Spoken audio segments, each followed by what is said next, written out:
2018, the price of a Chanel classic flat bag has more than doubled, crossing over 10,000 euros in many markets. Yet, there are growing reports of stitching issues, peeling leather, hardware tarnishing, warped structures, and loose lining. A Chanel flat bag would cost you $2,500, and it came with a chain plated in and it was 24 karat. well made. Now, they cost 5 times that, and you are left with wonky corners and plastic coating. Many collectors now prefer to shop for vintage Chanel. That's believing right. Older models were made with stricter standards and more care.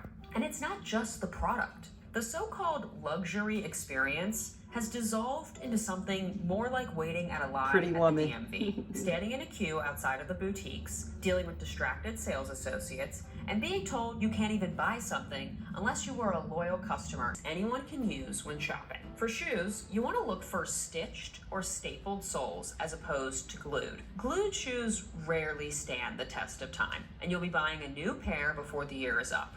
Only a handful of styles, like the Superstar and the Forum, had stitched soles, and the same was true at Nike. All the rest were glued and are more likely to be in landfills after 1 year. For blazers, coats, and jackets, always make sure to buy ones with lining. This ensures that they are warm, comfortable, and easier to wear. A lining provides a slippery surface that allows the jacket to glide easily over shirts or other clothing, reducing friction and snagging. It also helps protect the garment's interior by hiding construction details and reducing wear. Some linings, especially those made from cotton, are designed to absorb sweat and increase airflow, keeping the wearer cooler and drier.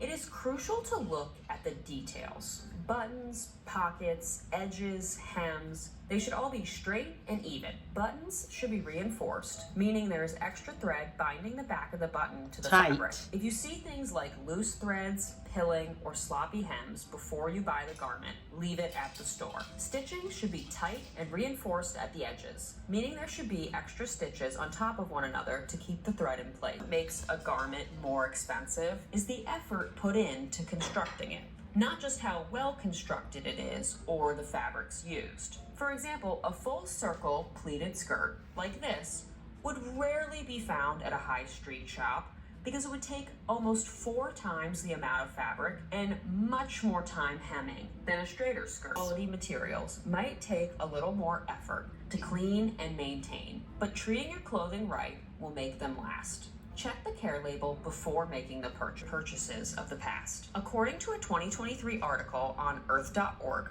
America alone sends an estimated 11.3 million tons of textiles to landfills. What a waste. That's about 85% of all textiles produced. Even more shocking, the average number of times a garment is worn has declined by 36%. Because it's cheap. It's fast fashion. Items being discarded after only 7 to 10 wears. That last statistic is particularly scary. But let's address the first one. Most clothing What a waste. does not Look at need this to go in the landfill of trash. waste. It can be donated, resold, passed down, or even better, fixed. Please don't let throwing something in the trash be your first response just because you're tired of wearing it. This statistic, wearing a garment less than 10 times, is actually a fundamental that the fast fashion industry grew out of.